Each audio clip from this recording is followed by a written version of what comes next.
Hello dear, चलिए we are going to see determinants today.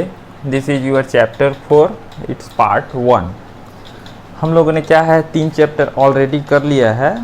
अभी इससे पहले हम लोगों ने मैट्रिक्स देखा था, अब देखते हैं डिटर्मिनेंट्स। तो ये डिटर्मिनेंट्स क्या होते हैं उसको देखिए पहले।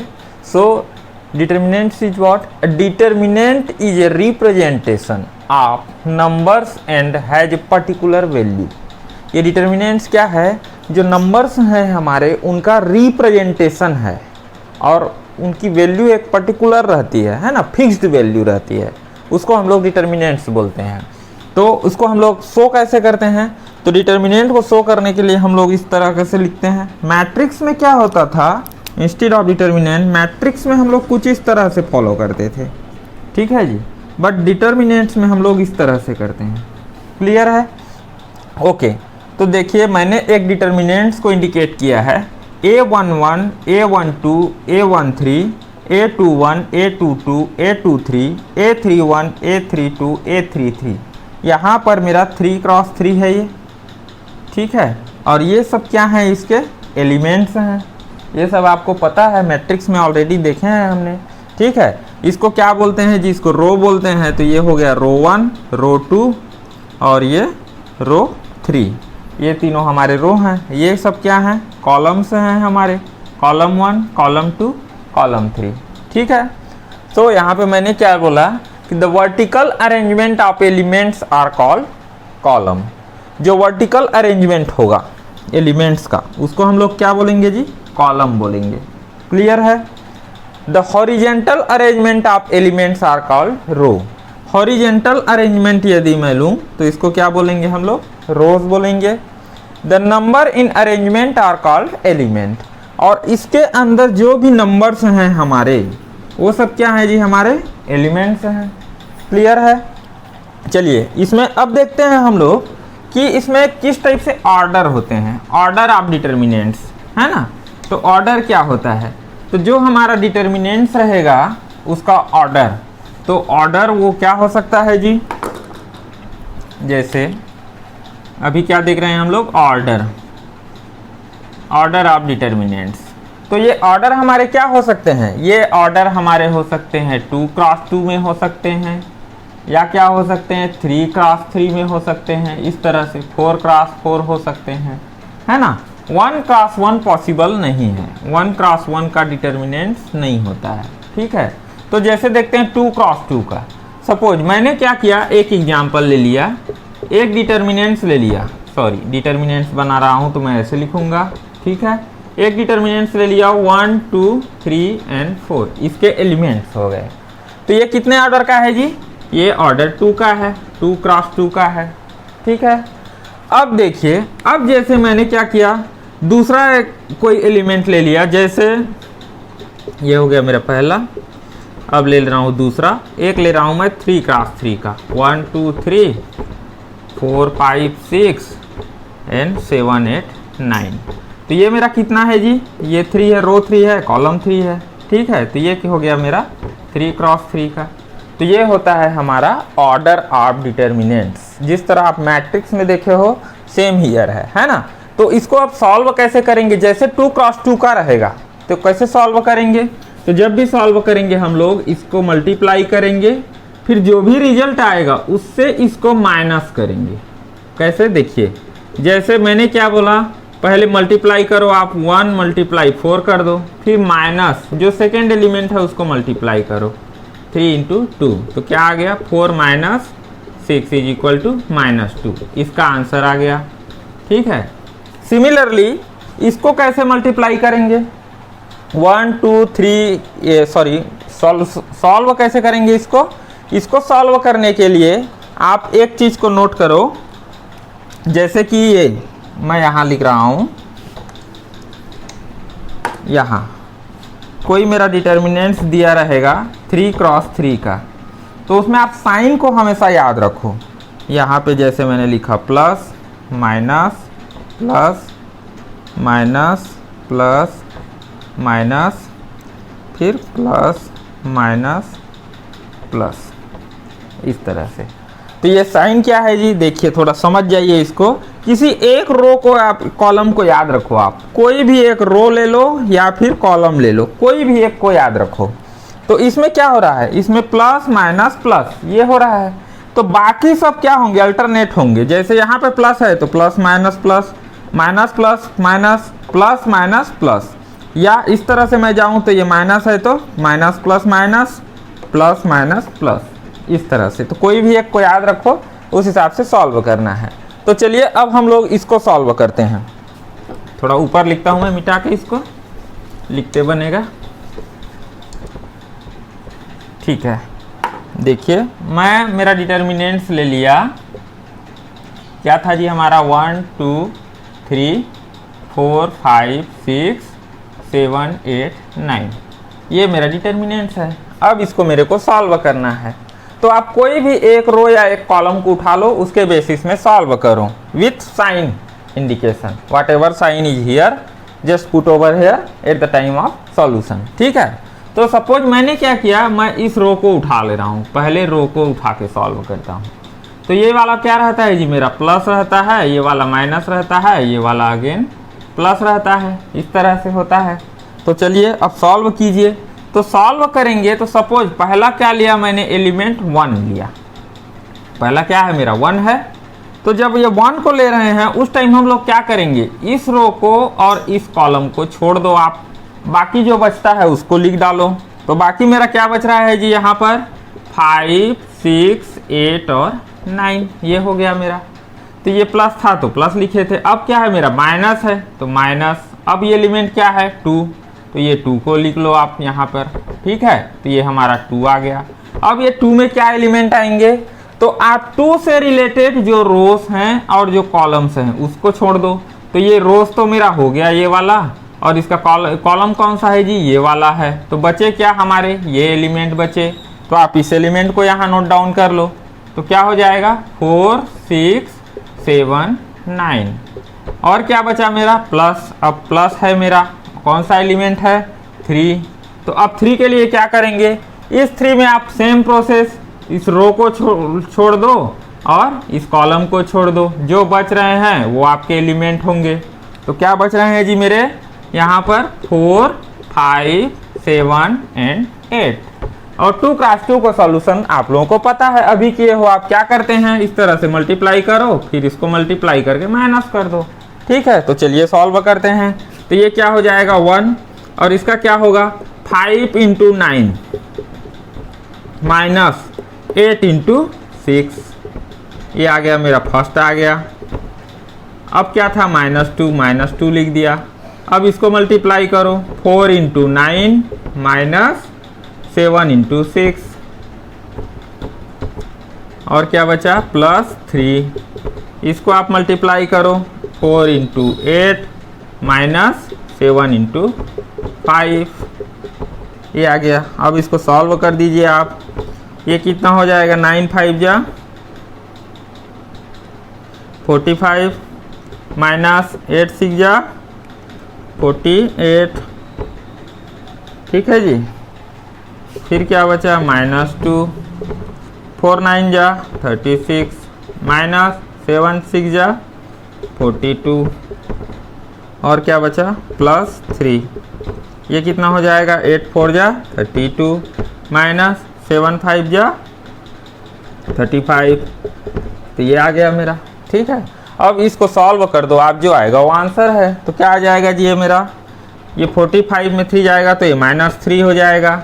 ये कितना आएगा 36 में 46 है 42 है, तो ये कितना आएगा -6 माइनस माइनस प्लस, और 6 2 जा 12, ये कितना आएगा -3 का +3 से मल्टीप्लाई करोगे 3 3 जा 9, तो -9। तो कितना आ गया जी हमारा, ये -9 था, ये -3 था, -12, और ये +12, तो इसका आंसर 0 आ गया, ठीक है। तो इस तरह से आपको जो मैट्रिक्स दिया रहेगा उसको आप लोग सॉल्व करना है।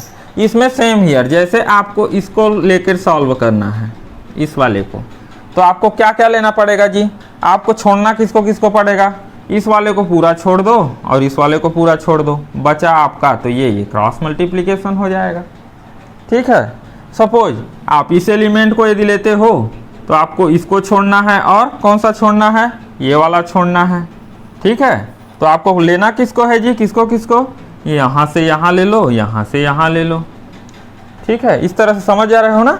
यहाँ भी ऐसे करना है, इसको करना है, तो यहाँ पे साइन का बस ध्यान देते जाओ और आपका निकालते जाओ। क्लियर है? ठीक है, चलिए हम लोग आगे देखते हैं, कुछ और एग्जाम्पल देखते हैं तब समझ में आएगा।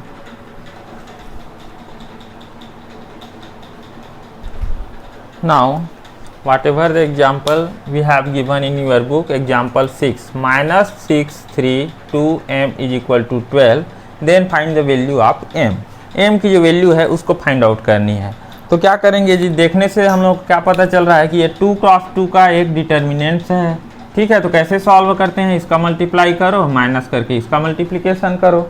ठीक है, तो वही चीज़ करते हैं हम लोग। तो क्या हो गया, माइनस 6 है, minus 3 into 2 is equal to 12, ये आ गया। उसके बाद minus 6, 3 into 2 is equal to 6 is equal to 12, minus 6 common ले लिया, m प्लस 1 बचा इज इक्वल टू 12, या minus m plus 1 is equal to 12/6 इधर ले गया, तो ये कितना बचा 2।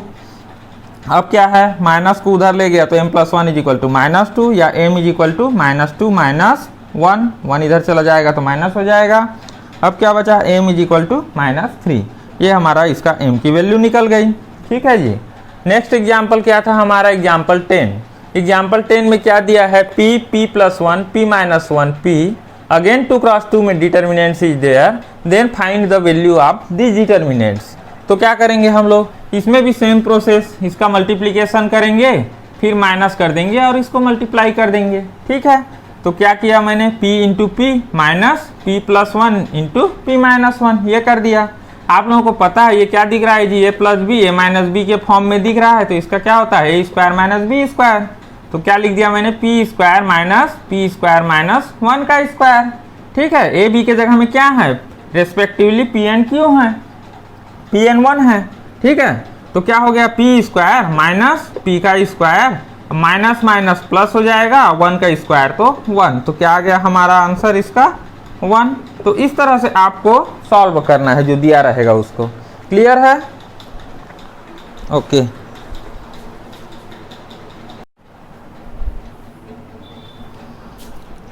Okay, now what properties of determinants.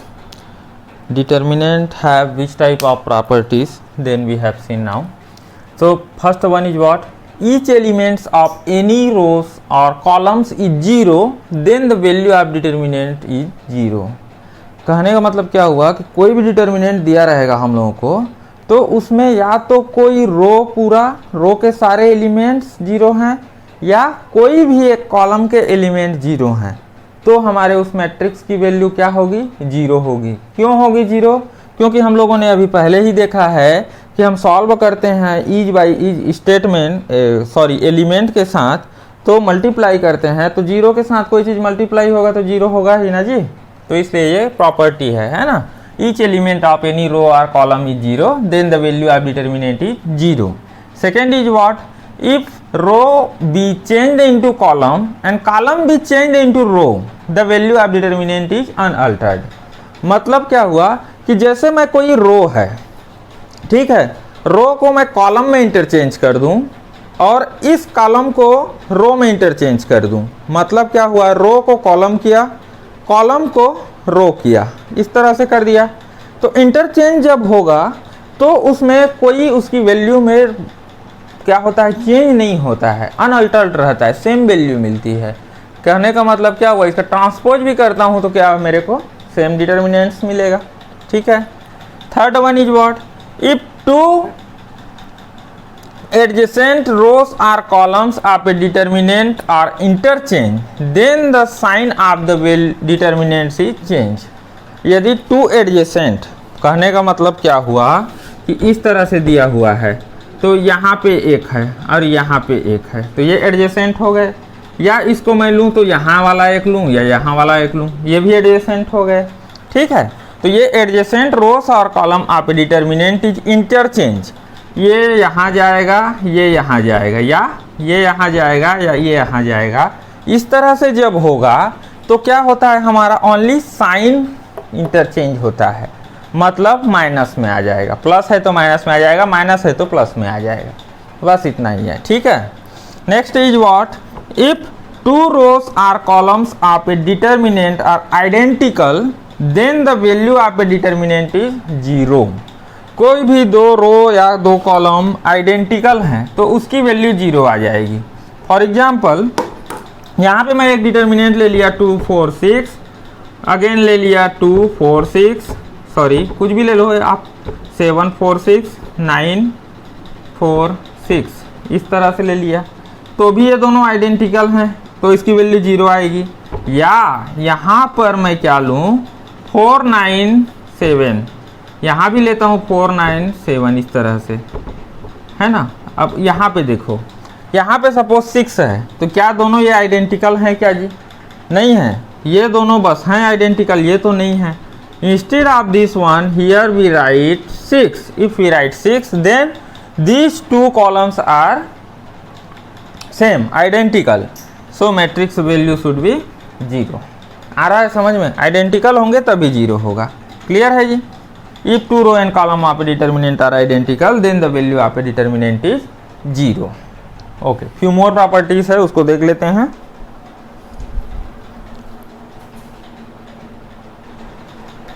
Okay, next property is what, if each constituent in any row or column, any row या एनी कॉलम कोई भी होगा, है ना, तो is multiply by the same factor then the determinant is multiply by the factor. Suppose कोई determinant है हमारा, उसमें यदि कोई कांस्टेंट 5 का मल्टीप्लाई करते हैं तो वो क्या होगा, उस डिटर्मिनेंट में सारे डिटर्मिनेंट के साथ मल्टीप्लाई हो जाएगा। ठीक है, जैसा हम लोग मैट्रिक्स में करते थे सेम हियर। फिर क्या है, if each constituent in any row or column consist of 2 terms then the determinant can be expressed as the sum of other of the determinant, other two other of the determinant. मतलब क्या हुआ, sorry, कोई भी determinant रहेगा तो उसमें हम लोगों ने क्या बोला कि कोई भी रो या कॉलम है ना, उसमें 2 टर्म्स हैं, देन द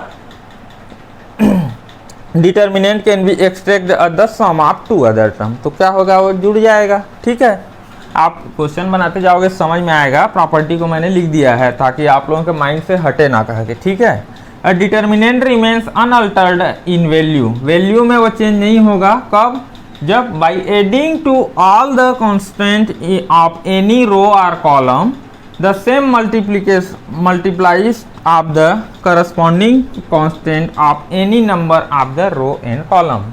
उसमें क्या चेंज होना जी, यहाँ तो हम लोगों ने पहले ही देख चुका है। कोई डिटर्मिनेंट है, 5 से मल्टीप्लाई करोगे तो सभी एलिमेंट में 5 से मल्टीप्लाई होगा, तो सेम तो वो चीज़, वही चीज़ को फिर से बोल रहा है। ठीक है, if the constituent of variable x और polynomial in x of a determinant, ये मान लो डिटर्मिनेंट है आपका, कोई डिटर्मिनेंट दिया है उसमें वेरिएबल x है बोल रहा है, तो पॉलिनोमियल के रूप में, तो वहाँ पर हमारा x माइनस ए भी एक फैक्टर होगा। किसका, उस डिटर्मिनेंट का बोल रहा है।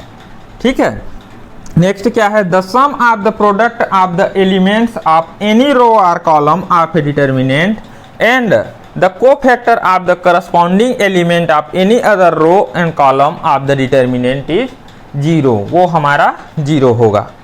ठीक है, चलिए एग्जाम्पल आप लोग बनाते जाएंगे तो समझ में आते जाएगा। नाउ देखिए, मैंने क्या है आपके बुक का एक क्वेश्चन उठाया है, एग्जाम्पल 2, 196 पेज का एग्जाम्पल 2 ये उठाया है। ये क्वेश्चन आपको मान के चलो, ये 95% मान के चलो ये क्वेश्चन आता ही आता है एग्जाम में। ठीक है जी, आप लोगों के जो सेट्स होते हैं वो किसी न किसी सेट में तो टकराना ही टकराना है। ये क्या हुआ है, ये 1 omega omega square omega omega square 1 omega square 1 omega दिया हुआ है determinants, where omega omega square are complex root of unity, ये दिया हुआ है। तो आप लोग कॉम्प्लेक्स नंबर पढ़े हो प्रीवियस क्लासेस में, तो कॉम्प्लेक्स रूट ऑफ यूनिटी बोल रहा है, इसका मतलब क्या हो गया जी, 1 plus omega square is equal to 0 होगा। ये कॉम्प्लेक्स नंबर में आप पढ़े हो, ये प्रॉपर्टीज है। ठीक है, तो अब देखिए इसमें आपको क्या करना है, आप देखोगे तो आपको ये पता है कि ये चीज़ 0 होता है 0 के इक्वल, तो आपको क्या करना है कि हमारा डिटर्मिनेंट की प्रॉपर्टी क्या बोलती है या तो हम एक प्रॉपर्टी देखे हैं कि या तो हम कोई भी रो या कोई भी कॉलम को जीरो फाइंड आउट कर लेते हैं तो हमारा डिटर्मिनेंट पूरा जीरो हो जाता है ना। तो हम लोग को ऐसा थिंक करना है, सॉल्व करने के लिए कुछ ऐसे ऑपरेशन थिंक करना है कि हमारा डिटर्मिनेंट्स इजीएस्ट वे में आ जाए, है ना, समराइज होके। तो यहाँ पे जैसे देख रहे हैं तो ये हमको पता है, और क्वेश्चन में आप देखो 1 ओमेगा ओमेगा स्क्वायर, यदि तीनों को मैं प्लस करूँ तो ये मिल रहा है, ये तीनों को प्लस करूँ तो ये मिल रहा है, ये तीनों को प्लस करूँ तो ये मिल रहा है। मतलब क्या हुआ, आप इस कोई भी एक रो या कॉलम में एक ऑपरेशन परफॉर्म करो, ऐसे भी जोड़ोगे तो भी वैसी हो रहा है ना। तो मैंने क्या किया, C1 में मीन्स कॉलम 1 में एक ऑपरेशन चलाया, C1 प्लस C2 को मैं क्या करूंगा, ऐड कर दूंगा, और ऐड करके C1 में उसको फिर से ऐड कर दूंगा। तो वही चीज़ मैंने किया। तो क्या आ गया, 1 plus omega square, omega omega square, omega omega square plus 1, ये आ गया। तो ये इस तरह से मैंने क्यों लिखा, क्यों है, क्योंकि देखिए यहाँ पर मैंने क्या लिखा है, C1 में मैं कर रहा हूँ ऑपरेशन को, तो इसलिए यहाँ पर C1 के बाद एरो देके C1 में C2 और C3 को जोड़ के फिर से जोड़ रहा हूँ, ठीक है जी। तो इसलिए जो ऑपरेशन हो रहा है मेरा C1 में हो रहा है। तो इसको ऐसे लिखना है, यहाँ पर आपको एग्जाम में भी लिखना है इस तरह से, है ना। तो ये हो गया। अब क्या है, इसकी वैल्यू हम लोग जानते हैं 0 के इक्वल होती है, तो 0 के इक्वल होती है तो 0 कर दो। तो आपको पता है डिटर्मिनेंट की प्रॉपर्टी से कोई भी रो या कोई भी कॉलम 0 हो तो उसकी वैल्यू क्या आती है, 0 आती है, ठीक है। तो इस तरह से आपको सॉल्व करना है जो भी दिया रहेगा उसको, ठीक है। तो बाकी एक्सरसाइज को भी आप सॉल्व करो, जो नहीं बनेगा उसको पूछिएगा मेरे से, और बाकी नेक्स्ट वीडियो में मैं कंटिन्यू करूंगा, है ना। पार्ट 2 जिसका बनाऊंगा उसमें आप कंटिन्यू करते जाऊंगा, और जो भी आपको डाउट होगा बोलते जाना, ताकि मैं इसमें वीडियो में ही आपको कवर अप कर दूंगा क्वेश्चन को, ठीक है जी। क्लियर।